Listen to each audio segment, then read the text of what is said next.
Assalamualaikum warahmatullahi wabarakatuh. Alhamdulillah wa kafa wassalatu wassalamu ala sayyidina al-mustafa wa ala alihi ahli sidqi wal wafa. Amma ba'du. Para hadirin, para pemirsa yang menyaksikan kajian kita pada kesempatan kali ini, mudah-mudahan mendapatkan berkahan, mendapatkan ilmu yang bermanfaat. Amin amin ya mujibas sa'ilin. Pada kesempatan kali ini kita akan membahas tentang 5 keistimewaan yang dimiliki oleh umat Islam di bulan Ramadan. Sebagaimana 5 keistimewaan tersebut tidak pernah diberikan kepada umat sebelumnya. Kita mengetahui bahwasanya bulan Ramadan adalah bulan yang sangat istimewa,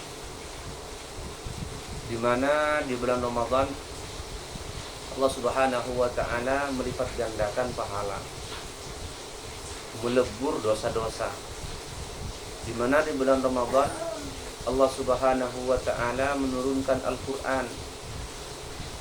Di mana di bulan Ramadan Allah Subhanahu wa taala menggerakkan hati setiap muslim untuk melakukan hal-hal yang positif, untuk melakukan ibadah. Karena pada bulan Ramadan Allah Subhanahu wa taala membelenggu aktivitas setan. Setan dibelenggu oleh Allah Subhanahu wa taala, sehingga ruang geraknya dipersempit oleh Allah Subhanahu wa taala. Sehingga apa? Implikasinya orang-orang muslim, orang-orang Islam lebih cenderung kepada amaliyah ibadah. Orang-orang Islam yang berpuasa lebih cenderung untuk mengisi hari-harinya, mengisi malam-malamnya dengan ibadah kepada Allah Subhanahu wa taala. Itu keistimewaan yang diberikan oleh Allah kepada umat Islam di bulan Ramadan. Selain itu, Rasulullah Shallallahu alaihi wasallam menjelaskan dalam hadisnya bahwasanya ada 5 keistimewaan yang diberikan kepada umat Muhammad, yang diberikan kepada orang Islam di bulan Ramadan, yang tidak pernah diberikan kepada umat-umat sebelumnya. U'tiyat ummati fi Ramadhan 5 khisalin lam yu'tahunna nabiyyun qabli. Kata Rasulullah, umatku diberi 5 perkara keistimewaan, diberi 5 keistimewaan di bulan Ramadan. Yang mana 5 keistimewaan tersebut tidak pernah diberikan kepada umat-umat sebelumku. Rasulullah. Apa yang pertama? Yang pertama adalah al-ula, pertama, annahu idza kana fi awwal lailatin nazarallahu ilaihim wa man nazarallahu ilaihim lam yu'adzibhu. Yang pertama adalah pada awal Ramadan, ya, ketika masuk awal Ramadan, Allah Subhanahu wa taala melihat orang-orang Islam, memperhatikan orang-orang Islam. Melihat di sini yang dimaksud nadhara bi ainir rahmah wa nadhara bi ainir ridha. Allah melihatnya dengan mata rahmat, kasih sayang. Allah melihatnya dengan keridhaan. Maka wa man nadhara ilaihim lam yu'adzibhu. Barang siapa yang Allah perhatikan, yang Allah lihat dengan penuh kasih sayang, penuh keridhaan, lam yu'adzibhu, maka dia tidak akan pernah disiksa, tidak akan pernah diberi kesulitan di dunia. Semua urusannya dipermudah oleh Allah Subhanahu wa taala. Nanti kelak di akhirat dia selamat dari siksanya. Begitulah keistimewaan yang pertama. Itu maknanya apa? Jadi ketika kita mempersiapkan diri untuk menyambut bulan Ramadan, minimal 2 bulan sebelumnya, di bulan Rajab dan bulan Sya'ban, kita sangat antusias untuk menyambut tamu yang mulia ini, yaitu bulan Ramadan, sehingga kita al-isti'dad, ya. Kita betul-betul bersedia menyiapkan diri kita, mengisi hari-hari kita, malam-malam kita dengan ibadah, dengan qiraatul Quran, dengan kajian-kajian dan lain sebagainya yang bernilai positif, yang bernilai ibadah. Nah, ketika kita sudah mulai masuk awal Ramadan, maka disitulah Allah Subhanahu wa ta'ala melihat kita, memperhatikan kita bi'ainir rahmah war ridha. Karena Allah Subhanahu wa ta'ala tahu, bahwa kita sangat antusias menyambut bulan Ramadan. Bukan Ramadan itu dianggapnya beban, ya, tidak dianggapnya beban. Justru sebaliknya, senang. Ketemu dengan bulan Ramadan, senang. Ketemu dengan bulan Ramadan, merasa bahagia, ya, merasa bahagia. Nah, ketika sudah mulai masuk awal Ramadan, Allah Subhanahu wa ta'ala memperhatikan hamba tadi, memperhatikan orang tadi, melihatnya dengan ainur rahmah wa ainur ridha. Artinya apa? Artinya Allah Subhanahu wa ta'ala ridha kepada orang tersebut. Ridha kepada orang tersebut, senang kepada orang tersebut. Ketika Allah sudah ridha, ketika Allah sudah senang, maka apa?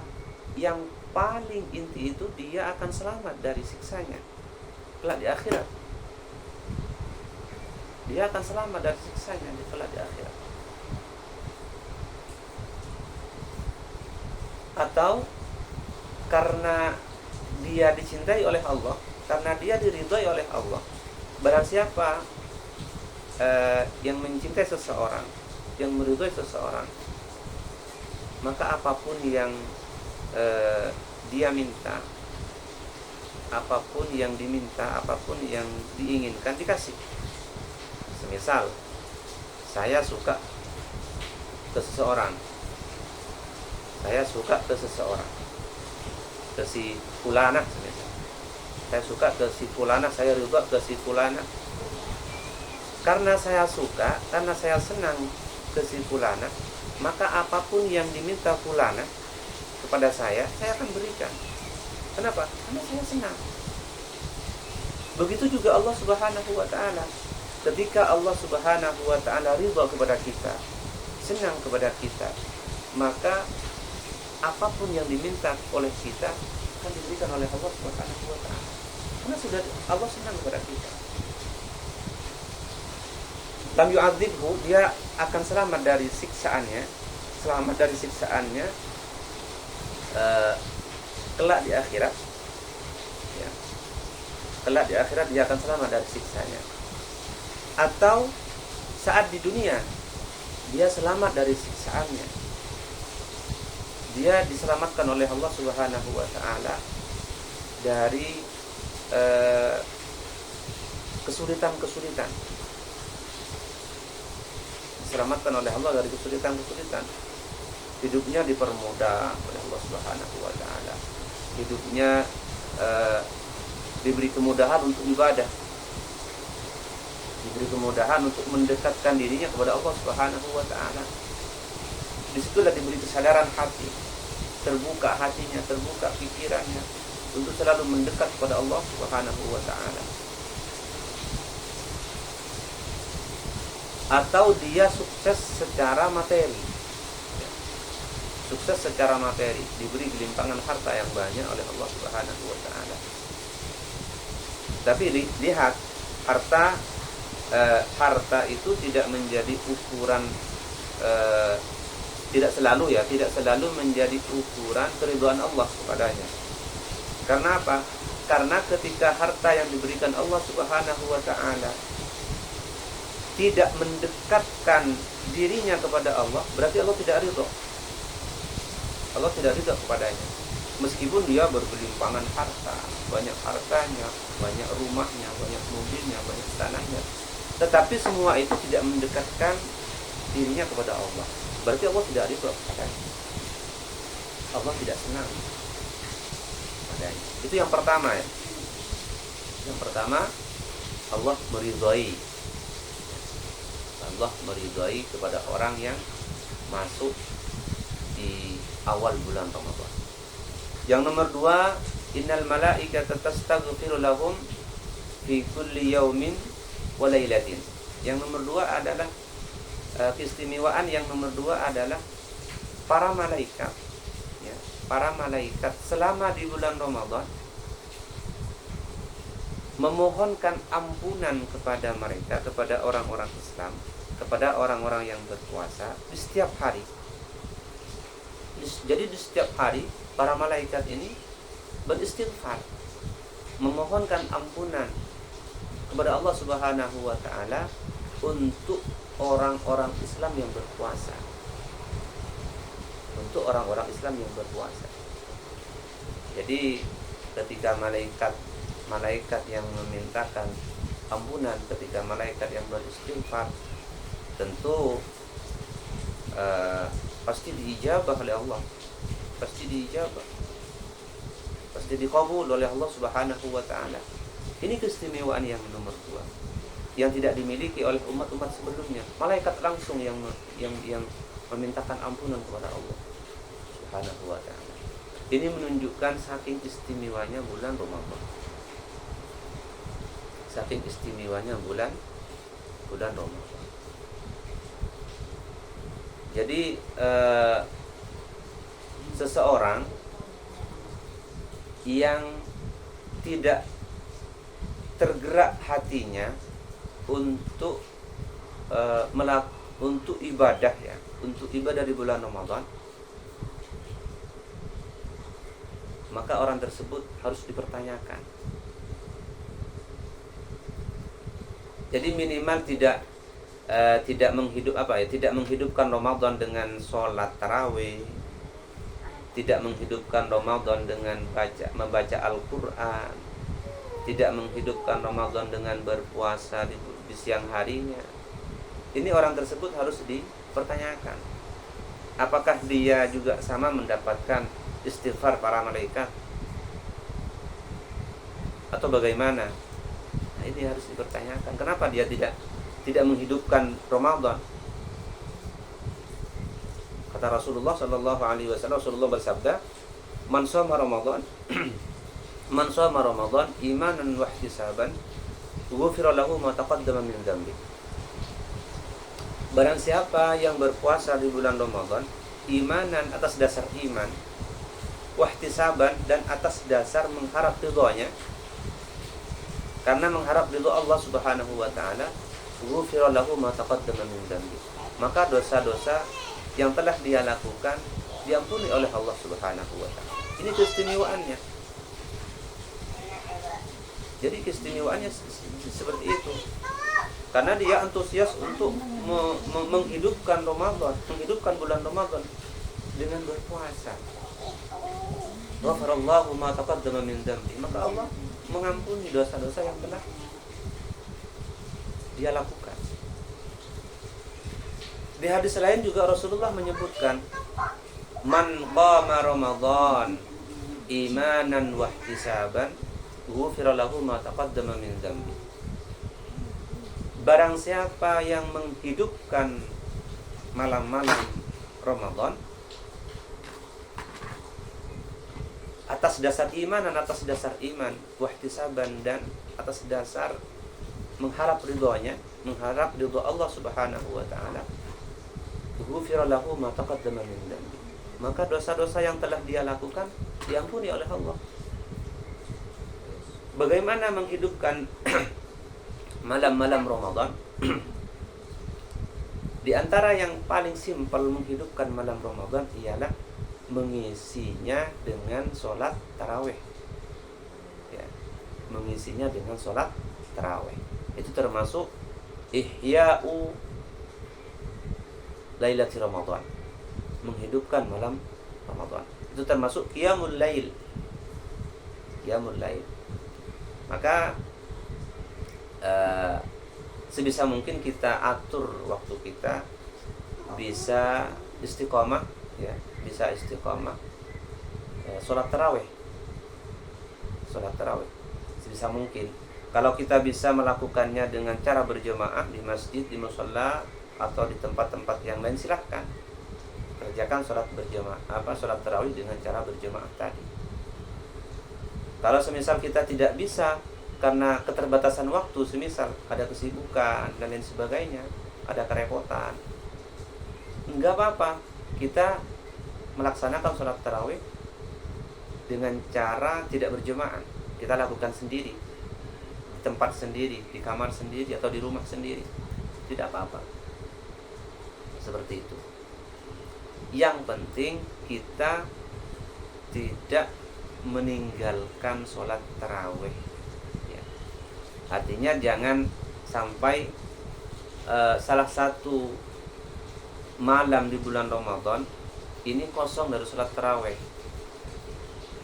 Jangan salah satu malam di bulan Ramadan ini sampai kosong dari kita mengerjakan sholat tarawih. Itu cara menghidupkan bulan Ramadan, cara menghidupkan malam Ramadan. Atau dengan apa? Atau kita setelah sholat tarawih mengisinya dengan tadarus, dengan baca Al-Quran, kita mengisinya dengan kajian, kita mengisinya dengan sedekah, silakan. Itu termasuk ihya'u lailati Ramadan, menghidupkan malam Ramadan. Karena orang yang menghidupkan malam-malam Ramadan, malam-malam di bulan Ramadan, akan diampuni dosa-dosanya oleh Allah Subhanahu wa ta'ala. Dosa-dosa yang telah dia lakukan. Tentu para ulama menjelaskan yang dimaksud dengan dosa-dosa di sini adalah dosa-dosa kecil. Dosa-dosa kecil, baik yang disengaja maupun yang tidak disengaja. Dosa-dosa kecil yang diampuni dosa-dosa yang bukan dosa-dosa besar.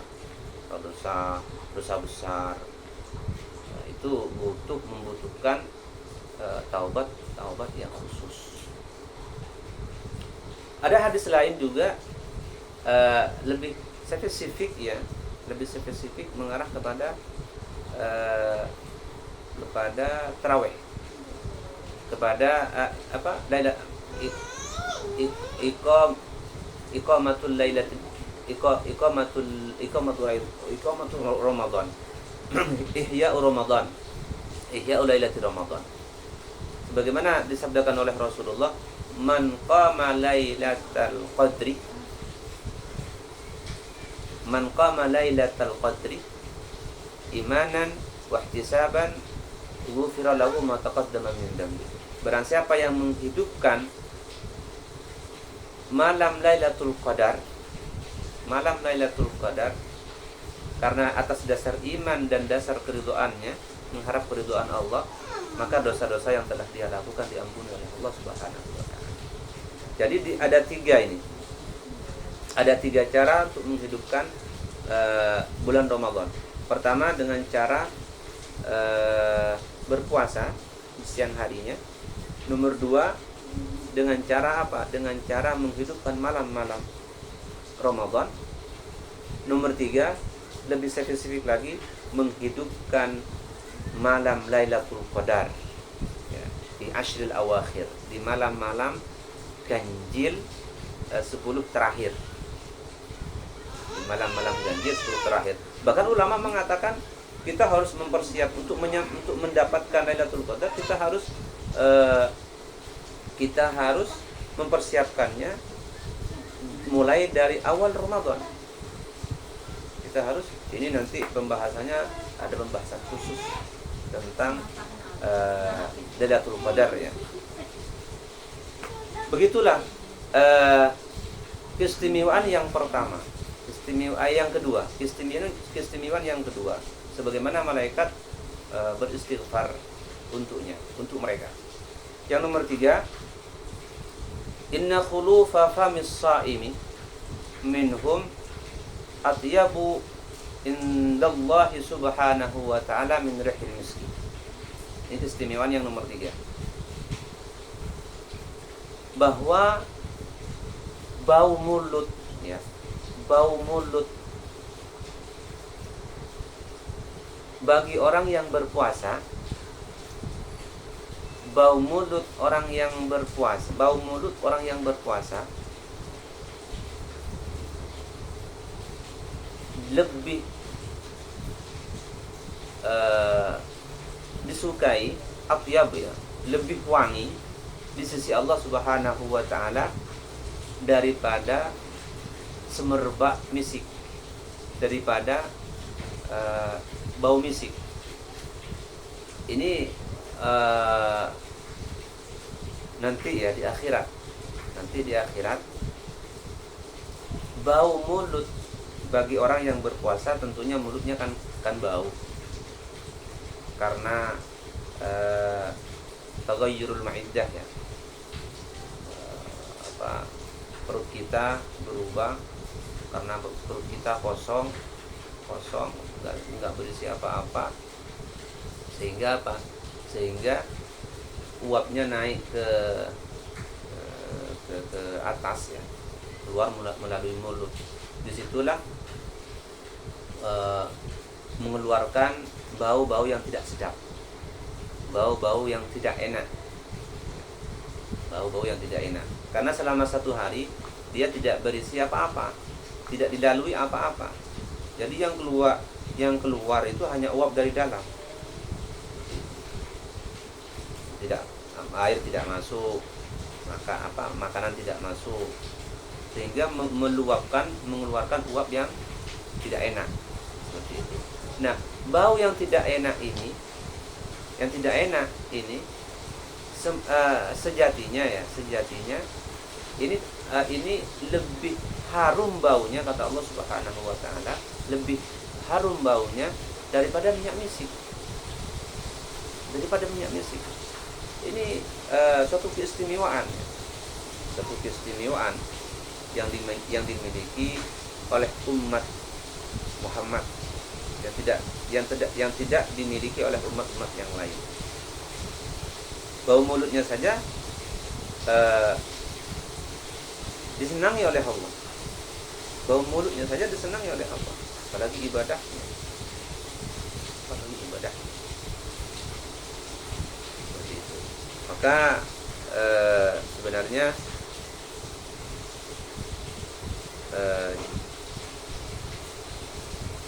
bagi orang yang berpuasa, makruh hukumnya berkumur-kumur setelah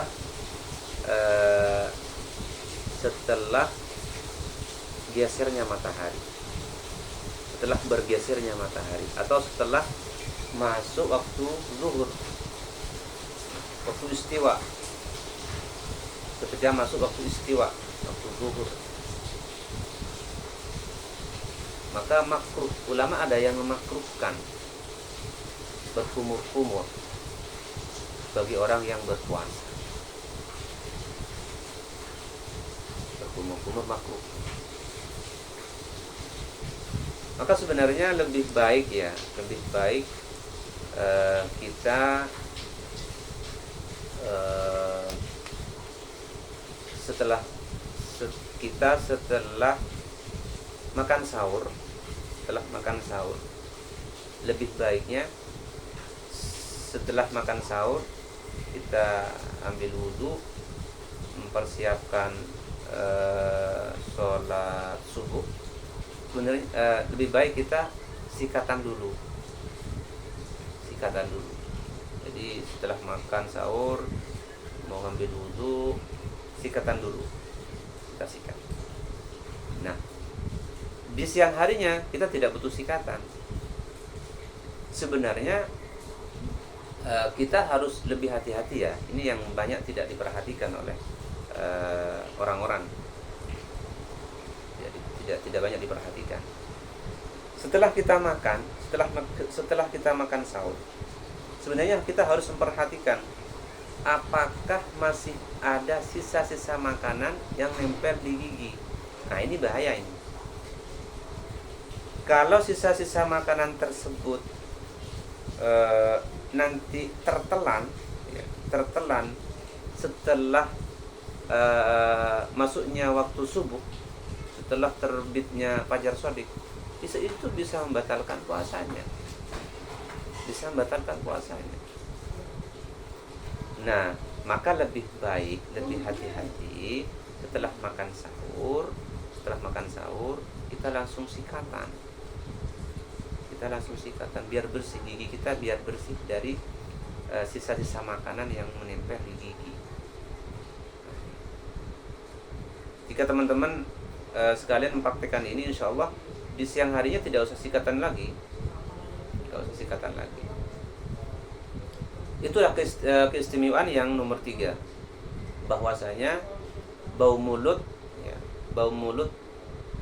atau uapan mulut yang dikeluarkan oleh orang yang berpuasa itu lebih harum baunya daripada minyak misik di sisi Allah Subhanahu wa ta'ala. Saking istimewanya. Nomor 3.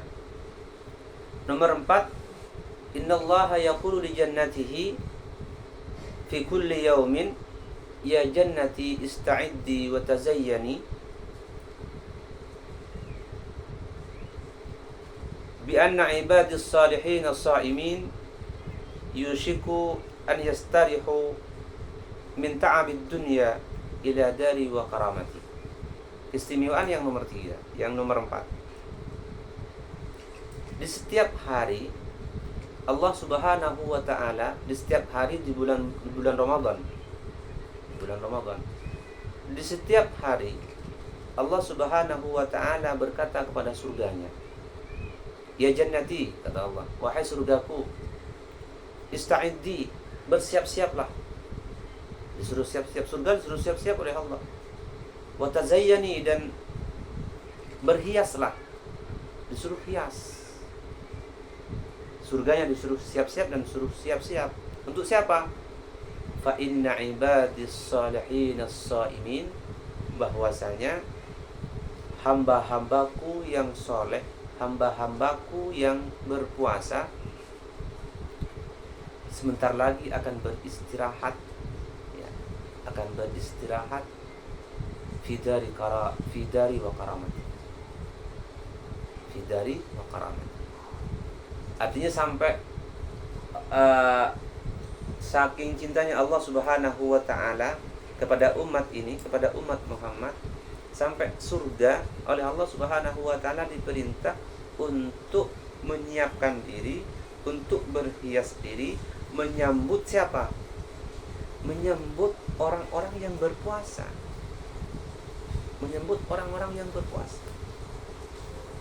Itu saking istimewanya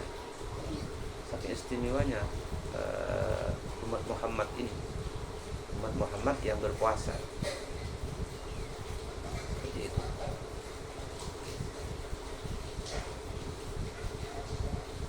Itu nomor 4. Nomor 5, yang terakhir, idza kana akhiru lailatin, apabila kita sudah memasuki akhir malam Ramadan, kita memasuki akhir malam Ramadan, tanggal 29 Ramadan, atau ikmal, takmil, tanggal 30 Ramadan. Apa? Ghafarallahu lahum jami'an. Nah, istimewaannya. Ghafarallahu lahum jami'an. Allah mengampuni semua umat Islam yang berpuasa. Diampuni dosa-dosanya oleh Allah Subhanahu wa ta'ala. Maka disebut apa? Pada saat itu disebut ketika memasuki, kita masuk tanggal 29 Ramadan atau tanggal takmil, tanggal 30 Ramadan, itu itu sudah dibersihkan oleh Allah Subhanahu wa taala. Noda-noda dosa-dosa kita dibersihkan oleh Allah. Maka keesok harinya kita sudah mulai masuk pada tanggal 1 Syawal. Hari lebaran. Maka di situ disebut apa? Disebut Yaumu Idul Fitri. Hari kebersihan. Hari yang penuh dengan kebersihan. Kebersihan jiwa, kebersihan hati, kebersihan pikiran. Long pada saat itu. Karena diampuni oleh Allah Subhanahu wa taala dosa-dosanya. Seperti itu. Ini keistimewaan yang tidak dimiliki oleh umat-umat lain. Tidak dimiliki oleh umat-umat lain. Jadi sudah 1 bulan, satu bulan penuh kita beribadah kepada Allah Subhanahu wa taala. 1 bulan penuh kita berpuasa. Ya, berpuasa. 1 bulan penuh kita membaca Al-Qur'an. 1 bulan penuh kita tadarus. 1 bulan penuh kita menghidupkan malam-malam bulan Ramadan. Kita menghidupkannya dengan salat tarawih, dengan hal-hal yang lain. Maka kemudian oleh Allah Subhanahu wa taala diberikan keistimewaan. Karena saking antusiasnya tadi. Kemudian oleh Allah Subhanahu wa taala diberi keistimewaan, yaitu keistimewaannya apa? Ghafarallahu lahum jami'an. Allah mengampuni mereka semua daripada dosa-dosanya. Allah hapus semua dosa-dosanya. Hapus oleh Allah Subhanahu wa taala dosa-dosa. Bahkan ada salah satu sahabat bertanya, "Ahiya Lailatul Qadri ya Rasulullah?" Kata sahabat, ada salah satu sahabat yang bertanya, "Wahai Rasulullah, apakah pada malam itu malam Lailatul Qadar?" Apa jawabnya Rasulullah? Rasulullah menjawabnya, "La, bukan. Ini bukan malam Lailatul Qadar. Ini memang malam khususiyah yang diberikan kepada umat Islam. Malam yang sangat istimewa yang diberikan kepada umat Islam, kepada umat. Alam tara ilal ummal, misal ya. Alam tara ilal ummal idza farahu min a'malihim wa fau ujurahum." Jadi dijawab oleh Rasulullah, "Tidakkah kamu melihat para pekerja-pekerja ketika dia sudah selesai dari pekerjaannya, dia langsung digaji, langsung diberi ongkos, langsung diberi upah, langsung seperti itu." Ketika para pekerja, misal ya, orang-orang yang bekerja, baik yang gajinya harian atau gajinya bulanan atau gajinya mingguan, pasti di setiap kalau sudah nyampe 1 bulan dikasih. Kalau sudah 1 minggu ya dikasih. Yang gajiannya harian, setelah kerja langsung dikasih gaji. Begitu juga orang-orang yang selama 1 bulan berpuasa, selama 1 bulan menghidupkan malam-malamnya, selama 1 bulan mengisinya dengan ibadah, maka di akhir malam itu diberikan keistimewaan oleh Allah Subhanahu wa taala dengan apa? Dengan maghfirahnya, dengan pengampunannya. Ini yang patut kita syukuri. Syukur alhamdulillah. Kita termasuk salah satu orang yang salah satu orang yang menghidupkan bulan Ramadan, ya, menghidupkan bulan Ramadan dengan puasa, dengan qiyam, dengan siyam, dengan qiraah, dengan sedekah, dengan hal-hal yang positif lainnya, dengan ibadah. Kita patut bersyukur. Kita patut bangga. Kita menjadi umat Muhammad. Mudah-mudahan kita sekalian, kita semua sama-sama diakui umatnya oleh Rasulullah Sallallahu Alaihi Wasallam. Mudah-mudahan kita sama-sama diakui umatnya oleh Rasulullah Sallallahu Alaihi Wasallam. Allahumma salli ala Sayyidina Muhammad wa ala ali Sayyidina Muhammad kama sallaita ala Sayyidina Ibrahim wa ala ali Sayyidina Ibrahim wa barik ala Sayyidina Muhammad wa ala ali Sayyidina Muhammad kama barakta ala Sayyidina Ibrahim wa ala ali Sayyidina Ibrahim fil alamin innaka Hamidum Majid. Cukup kajian kita pada kesempatan kali ini. Mudah-mudahan berkah, mudah-mudahan bermanfaat, mudah-mudahan bisa menambah wawasan. Akhiran wabillahi taufiq wal hidayah. Wassalamualaikum warahmatullahi wabarakatuh.